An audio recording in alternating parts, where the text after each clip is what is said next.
Welcome, everyone, to this episode of Carefulist, the podcast. I'm Katie Christophic, founder of The Carefulist. Today, we are talking with Sue Park, who is the founder of Amori. Welcome to the show, Sue.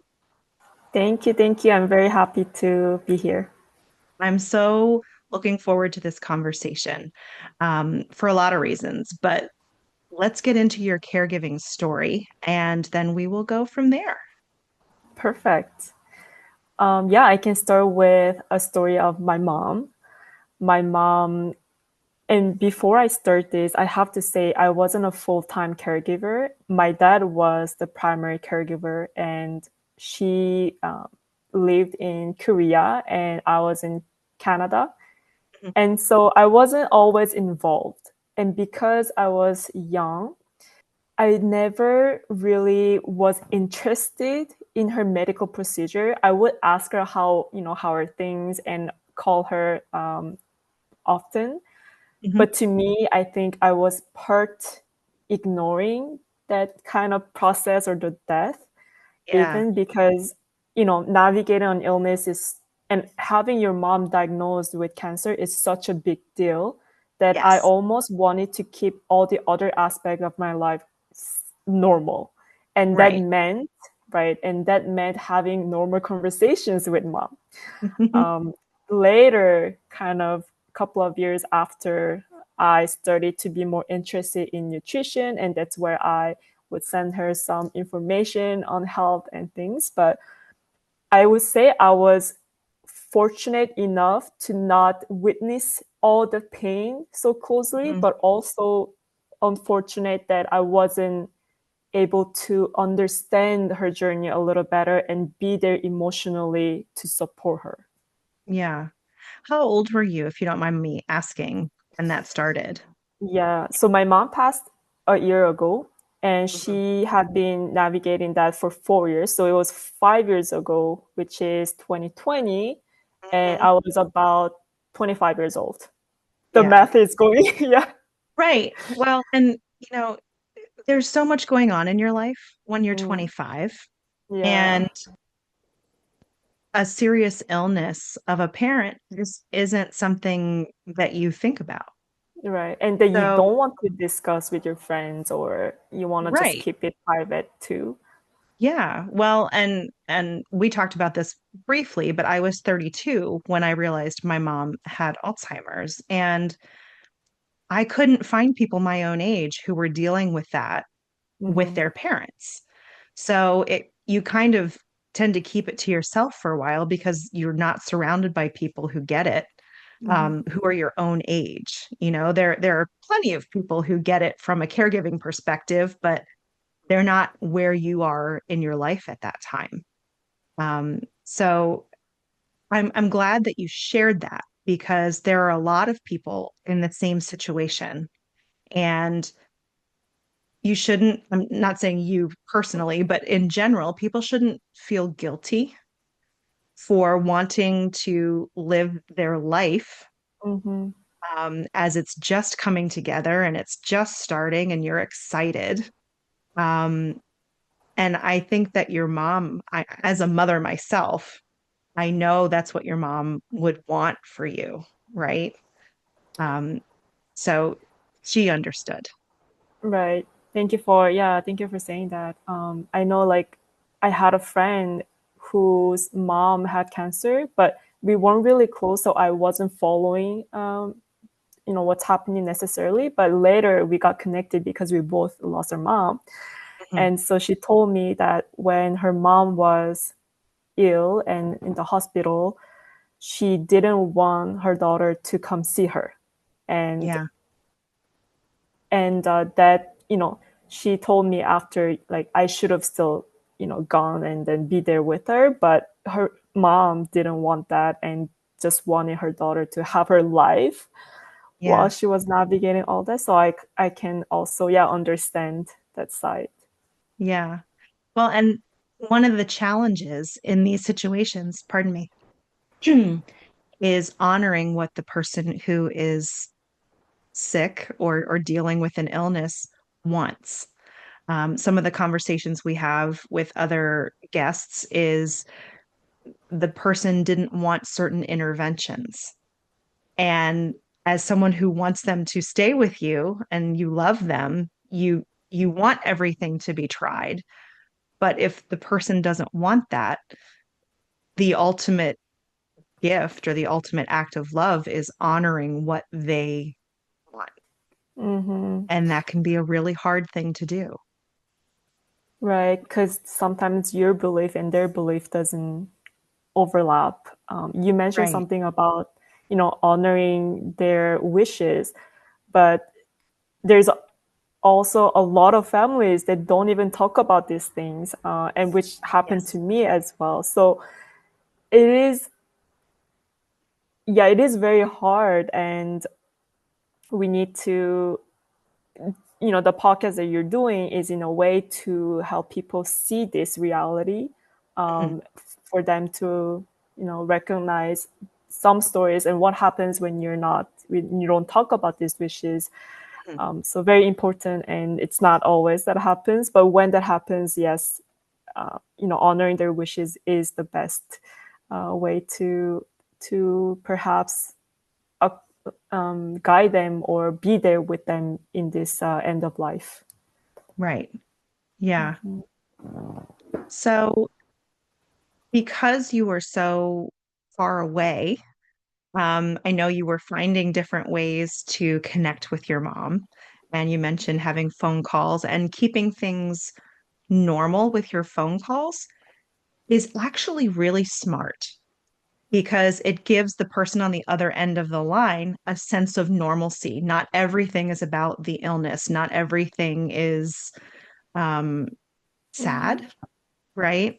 So I would imagine during those conversations there were moments of joy or perhaps some humor. Is there anything that you want to share with the audience about those conversations? Oof, it's very hard to recall Yeah, conversations that I had. It's very hard to say, but talking about what happened at work or with friends, colleagues, those kind of things, I believe, help mom, yeah, uh, and just including her in my life. right. But when it comes to like the actual conversation or memories, even, it's very limited. You Hmm. only remember like moments where you're smiling, moments or pictures of you video calling your mom, but no specifics around it. Hmm. Yeah.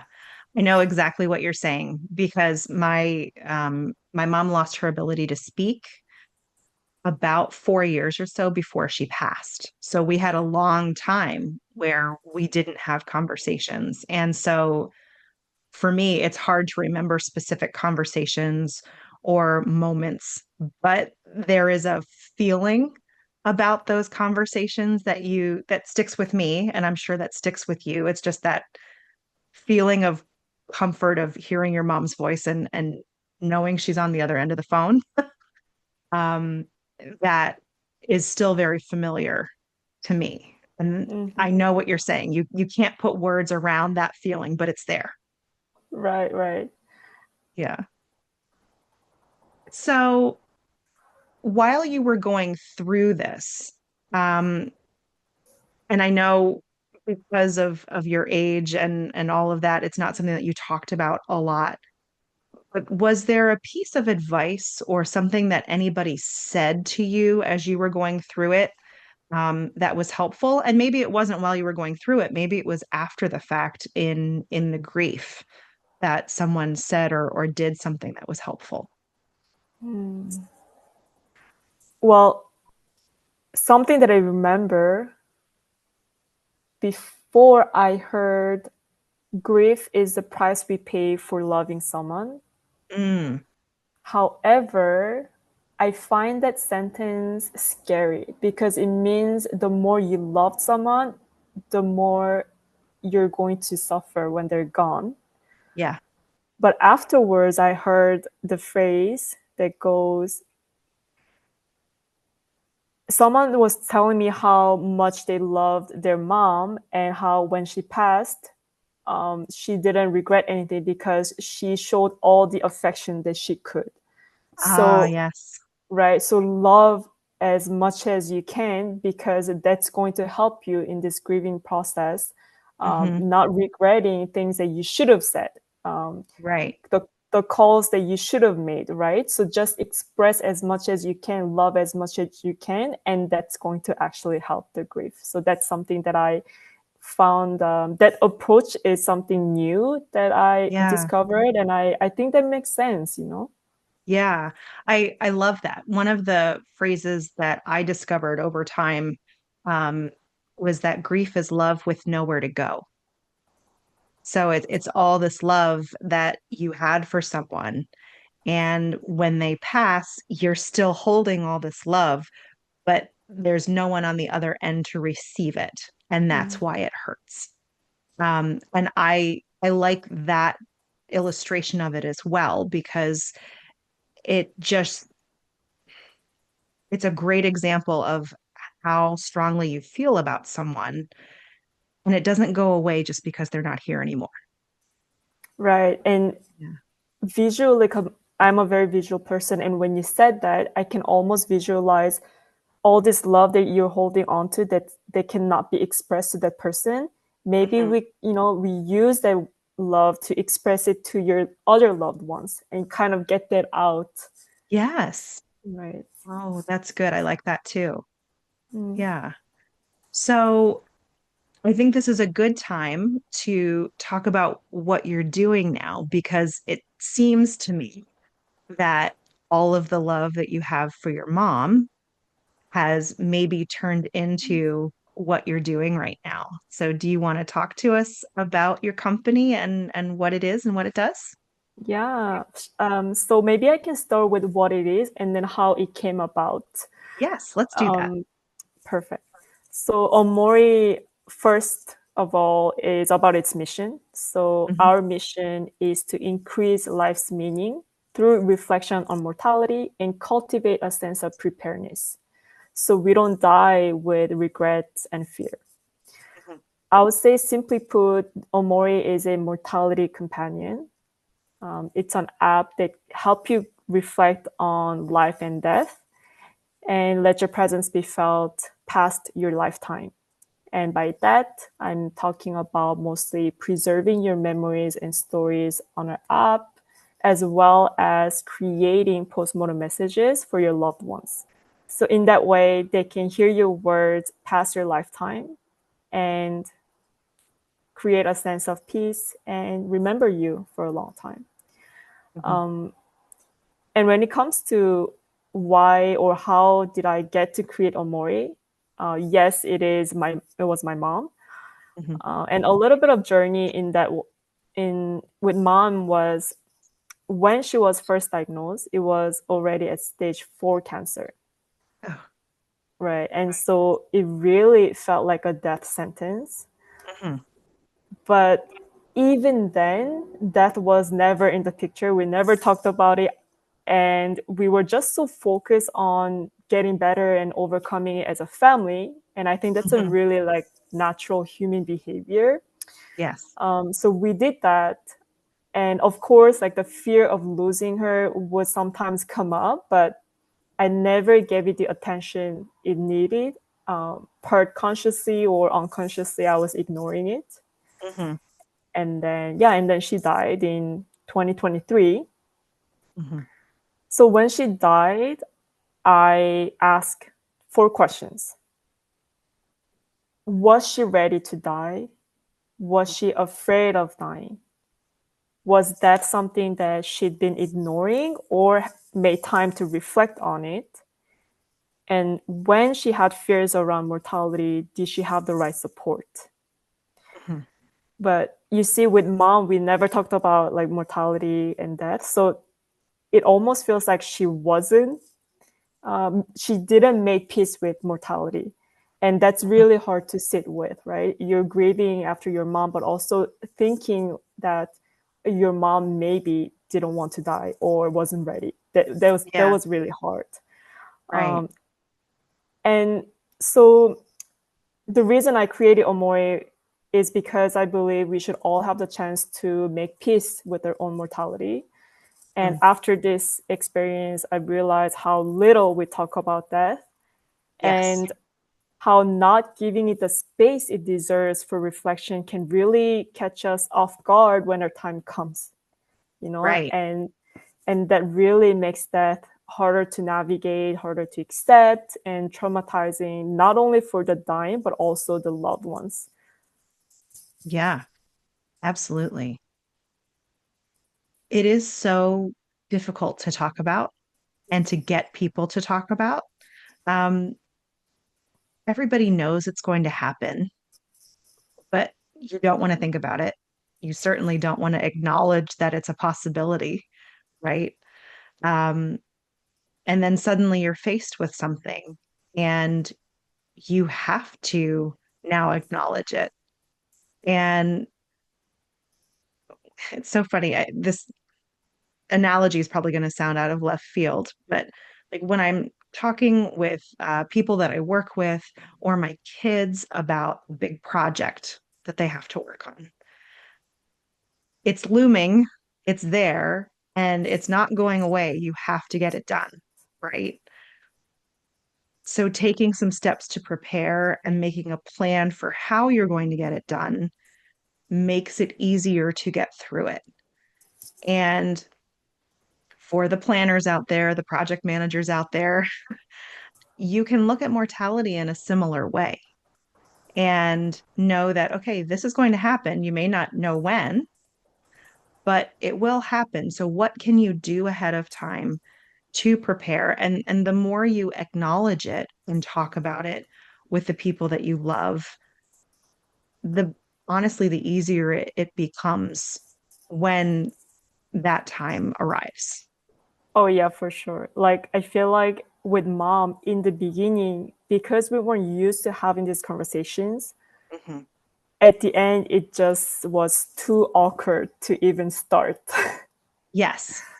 So that's a big reason why we never had that conversation, and I deeply regret it. But that was all I knew back then. Right. And you were saying how contemplating mortality and preparing for it will actually be so liberating, and you get to enjoy your present even more. Right. Yeah. So, what makes Amori different from some of the other uh, programs, platforms, um, however you want to describe it? I'll let you describe it and how it's different. Right. I'm noticing a lot more legacy product out there, which is great. It means that people are being interested in this death space. Mhm. I do think that many of them offers like a platform for you to do these things. Now, what I'm trying to do and what I'm aiming to do with Amori isn't just offering a tool, but really offering an experience around it. And a big part of it is I wish people to feel comfortable with the idea of mortality. So Mhm. not only allowing people to preserve these things, these memories and stories, but also guiding them in this process, making it a little easier for them to walk in this path, because Yeah. creating these messages can be a very emotional process and you Yes. need a lot of support. So I would say, yeah, the key difference is that we are building an experience to help people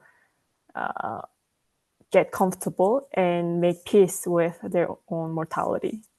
Yeah. So, can you talk a little bit about how it works?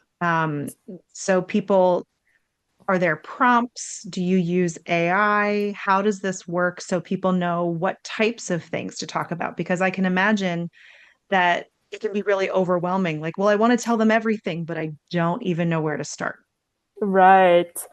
Um, there are a couple of ways that we guide them through this process. Mhm. The first way, should I share my demo screen right now? Sure. Okay. I would say the first way we do this is, as you were saying, by offering pre-prompted topics. And these topics are, inspired by people who've lost a parent. So things Mhm. that they wish they had asked before. And also we worked with child psychologists and grief counselors to really tackle that. What are some key topics that they need to hear or that are good for this particular age group? One second. I would imagine it's really interesting that you would talk to child psychologists, but it makes a lot of sense because even if someone is fully grown, they're still someone's child. So having a parent talk to them in that way makes a lot of sense. So I really like that you thought that through and involved them. So for people who are watching this, the visual, they're Mhm, going to see the demo of our screen. So you can see one way we help users befriend their own mortality is to offer like a daily reflection. So you can see mhm. we have a quote that changes every time. It's not always about death, it's also about gratitude, about life. And the whole goal is to allow them to appreciate the present moment and focus on this journey rather than, if they're navigating an illness, rather than focusing on their final day and how painful it is, let's say. Yeah.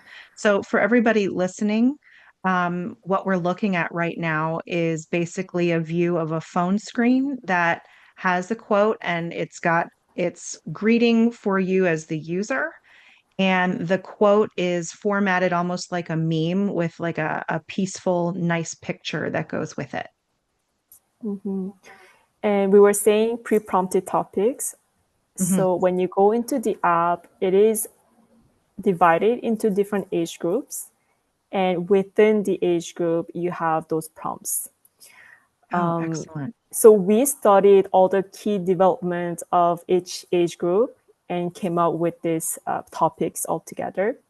Hmm. And but then even with these topics, people don't always know what to say. For example, Right. one of my favorite memories with my parents, even with this topic, it can be hard because, you have maybe so many memories that you shared. You don't know which one would be helpful. Hmm. And in that case, another way we support users is through AI Sage, so which is an AI legacy companion, we call it. Hmm. It's going to help you craft these messages through conversations. So it's going to Hmm. ask you questions like, well, what are some moments that you remember now that makes you smile? And then Yeah. slowly helps you do that. Yeah, I think that's pretty different ways that we guide them through this process. Yeah. Oh, that's great. So, for everybody listening, when she showed the screen about the different age groups, it breaks it out into preschool age, which is like 3 to 5. There's toddlers, so for really young children, and then middle childhood, young teenagers and adolescents, and then adulthood. So, this is really applicable to anyone you want to leave memories for. And I think it's really smart that we start with the parents, but grandparents could certainly do this for their Yep. grandchildren, aunts and uncles, godparents, anybody who has something that they want to share with people that they're leaving behind. Yeah, this is very well organized and it looks like it's quite easy to use. Right. A lot of people talked about usability Yeah. apart because if someone who's navigating an illness use it, they have so much going on. They need something simple, straightforward. Hmm. And you were saying grandparents, they might they might not be all tech savvy. So in Yep. that way, ease of use is a very important aspect. Yes, absolutely. Um, so where can people find Amori and start using it? Yes. So you can find Amori on amori.life. So that's our website. Mhm. And for anyone who need help with this, always email me at sue@amori.life, and I'll be there to personally guide you and support you in this process. That's excellent. And so, where is this available in terms of countries? And about how much does it cost? Can you share that with us? Yeah, so the app currently is available in US and Canada only. Okay. And for the pricing, we need to explore a little more. However, right now it is at 60 Canadian dollars for a lifetime. So you can Wow. create unlimited amount of memories. We'll also have custom messages that's coming. So for Mhm. you to not only just answer to pre-prompts, but create your own topics and messages. So unlimited messages, all that included. And one thing that I do want to share is for our premium users, we Mhm. also have a free session with a chaplain and life and grief coach. That's excellent. So a chaplain is going to help you process these emotions, Mhm. let you, share your unorganized thoughts and emotions around mortality so you can find peace. Mhm. And the life and grief coach is there to help you find out your priorities. What should you Mhm. focus? And more of a actionable items. Right. Oh, that's great. So, one question I didn't ask is when these are recorded and stored, Right. how do people access them? So each user have their own access code attached to their account. So what Okay. the user can do is sharing that code with perhaps her husband or the wife, who can then share it with their children, or you Mhm. can share it directly with their children and say, hey, this is for the time I'm not going to be here. And Yeah. so with the code, what they do is they simply download the app and log in using that code, and you'll have Oh, okay. access to the videos. Oh, wow. That's great. Yeah. So they don't have to worry about storage. It's all available through the, okay, cool. Yeah. And we don't have that yet, but we're working to create, not as of now, but we will be working to have some sort of downloading feature where the recipients can download all of these videos and store it in their laptop, because the Yeah. videos is theirs and they can do whatever they want with it, right? So Yeah. Oh, that's so wonderful. Well, thank you so much for doing this. One of the common themes that I have on this show are talking to people who have gone through caregiving and or they have lost someone and they turn that grief into something that's going to help other people who are experiencing the same types of loss and mhm. fear and anxiety because it's a hard road to travel. And the more that we share these types of things and people use their creativity and the skills that they have um, to help other people navigate this journey, the easier it gets for everybody. And so, thank you so much for doing what you're doing because it's really important. Thank you for giving me this time to share. Really appreciate it. Of course. Well, thank you to everyone out there who joined us for this conversation on Carefulist, the podcast. We've been talking with Sue Park of Amori. I'm Katie Christophic, founder of The Carefulist, and you can find more information on our website, carefulist.com. Till next time, take care.